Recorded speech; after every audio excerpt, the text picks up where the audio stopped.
सपा मुखिया व उत्तर प्रदेश के पूर्व मुख्यमंत्री अखिलेश यादव और कांग्रेस पार्टी की महासचिव प्रियंका गांधी वाड्रा ने सहारा स्टेट के मैदान पर इंडिया गठबंधन के प्रत्याशियों के पक्ष में आयोजित जनसभा में लिया भाग। कहा, हर तरफ से इंडिया गठबंधन के प्रत्याशी की जीत की मिल रही है खबर। गोरखपुर से काजल निषाद और बांसगांव से सदल प्रसाद को वोट देकर जिताए। संविधान बचाने के लिए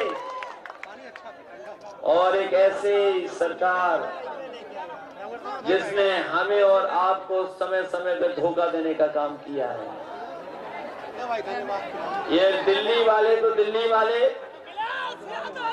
ये जो लखनऊ वाले हैं वो तो बहुत ही उल्टा पुल्टा है।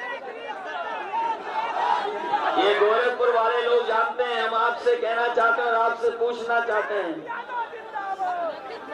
सुना है कि लखनऊ वाले उल्टा पुल्टा ने, जो हमारे उल्टा पुल्टा मुख्यमंत्री हैं, गोरखपुर में दुकानें बनवा ली, मॉल बनवा लिए। क्या नाले साफ करा लिए आपके, नहीं करा लिए? और आप लोग तैरना सीखे हो कि नहीं सीखे या पहले से जानते हो? ये बरसात आने वाली है, ये बरसात आने वाली है। हमारे नाविक लोगों को नाव से तो मदद करनी पड़ेगी, लेकिन आपको अपनी जान तैर के भी बचानी पड़ेगी। ये वही जगह है गोरखपुर जहां पर कहा था कि मेट्रो चल जाएगी। बताओ, मेट्रो आपकी चल गई? मैंने कई बार कहा, फिर दोहराता हूं मैं आपको, गोरखपुर को जोड़ने के लिए पूर्वांचल एक्सप्रेसवे से एक गोरखपुर लिंक बन रहा था। जब से पूर्वांचल एक्सप्रेसवे बना तब से बन रहा है और अभी तक पूरा नहीं हुआ है। कभी उसकी लागत जानकारी की है? लागत क्या लगी है? जरा हिसाब किताब लगाना जाके घर बैठ करके। जो पूर्वांचल एक्सप्रेसवे से आपका गोरखपुर लिंक जुड़ने वाला है, वो 90 किलोमीटर 6000 करोड़ का बन रहा है। तो सोचिए, 90 किलोमीटर 6000 करोड़ का जब हिसाब किताब लगाओगे तो बताओ 1 किलोमीटर कितने करोड़ का है? सोचना जाकर के। और ये सरकार वो है जिसने लाखों लाख नौजवानों की नौकरी छीन ली। अभी तक 60 लाख नौजवान है जो परीक्षा की वजह से नौकरी नहीं पाए। और यही 60 लाख का अगर हिसाब किताब लगाएं, उनके माँ बाप को भी जोड़ दें, तो एक परिवार में अगर 3 सदस्य हैं जो नाराज हैं, तो कुल मिलाकर के 1 करोड़ 80 लाख नाराज हुए। और अगर 1 करोड़ 80 लाख का भाग दे देंगे 80 लोकसभाओं का, तो हर लोकसभा से बताओ 2,25,000 वोट कम हो गए इनके, क्या नहीं कम हो गए? जहां इनके खिलाफ हर लोकसभा में 2,25,000 लोग खड़े हैं, वहीं महंगाई बताओ कहां पहुंचा दी इन्होंने? महंगाई कहां पहुंच गई है? डीजल, पेट्रोल, गैस सिलेंडर तो और चीजें महंगी तो हुई हैं, गाड़ियां तो महंगी हुई हैं, लेकिन नौजवानों बताओ, आपकी मोटरसाइकिल कितनी महंगी हो गई है? 10 साल पहले कितने रुपए की थी और आज कितने रुपए की हो गई? न केवल मोटरसाइकिल महंगी हुई है, बल्कि दवाइयां कहां हो गई महंगाई के इस वजह से? दवाइयां महंगी कर दी। और याद होगा आपको, जब ये राशन दे रहे थे 2022 में, क्या क्या राशन में दे रहे थे? पहले दाल दे रहे थे, चना दे रहे थे, रिफाइंड तेल दे रहे थे, नमक दे रहे थे। आज बताओ गरीब को क्या मिल रहा है? और मात्रा भी कम कर दी है।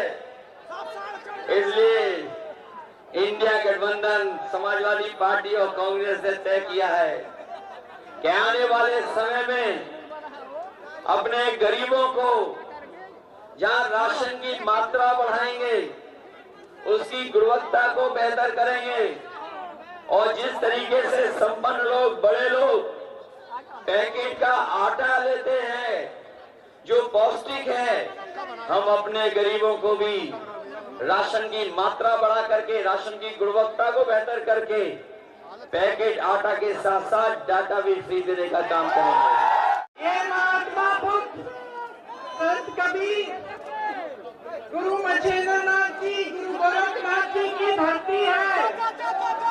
यहाँ आकर मुझे बहुत बहुत गर्व महसूस हो रहा है। ये धरती एक पवित्र धरती है। हमेशा यहाँ से प्रेम, न्याय, सद्भाव का संदेश पूरे देश भर में गया है। यही संदेश हमारे संविधान की नींव है। यही हमारे समाज, हमारी संस्कृति का आधार है और यही हमारे देश की लोकतंत्र की नींव है।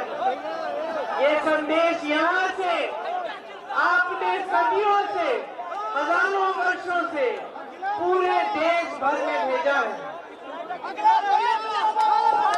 लेकिन आज बहनों भाइयों, क्या हालात है देश के? कैसी राजनीति चल रही है? प्रेम और सद्भावना की राजनीति है? नहीं, ये आपके लिए सरकारें चल रही हैं क्या प्रदेश की और केंद्र की? किसके लिए चल रही है?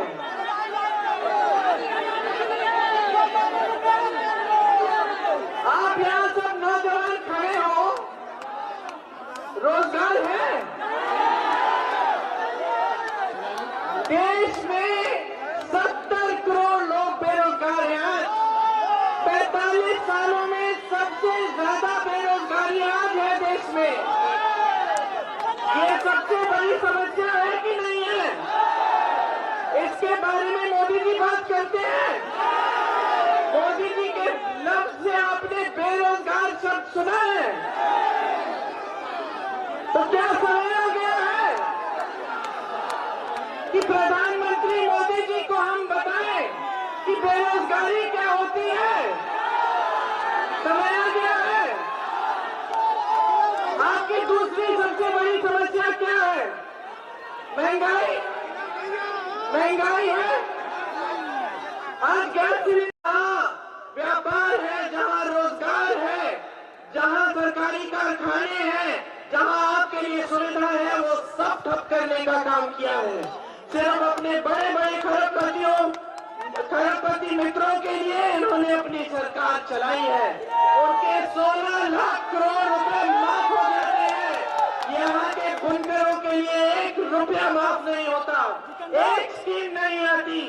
हर तरफ से आप घिरे हुए हैं, छुट्टे जानवर से घिरे हुए हैं। इस समस्या को हल करने के लिए कुछ नहीं किया गया है। आपके स्थानीय कारोबार सब संकट में है। कुशीनगर का एयरपोर्ट खुलता है, 5 महीनों से कोई फ्लाइट ही नहीं आ रही है। अब चुनाव आया है तो शुरू हो गई और भ्रष्टाचार ही भ्रष्टाचार है। पूरी केंद्र की सरकार इलेक्टोरल बॉन्ड्स की स्कीम से चंदा लेने में व्यस्त, लेकिन आपके लिए काम करने में कोई व्यस्त नहीं है। आज हर तरफ से आप पर हमला हो रहा है, इस देश के लोकतंत्र पर हमला हो रहा है और आपको सावधान और सतर्क रहना पड़ेगा। ये जो आपका अधिकार है, जिसके जरिए आप 1 तारीख को समाजवादी पार्टी की प्रत्याशी, इंडिया गठबंधन की प्रत्याशी को जिताने जा रहे हैं, ये अधिकार सबसे मजबूत, सबसे शक्ति से भरा हुआ अधिकार है आपका। संविधान बदलने की बात ये है कि ये अधिकार भी कमजोर हो जाएगा।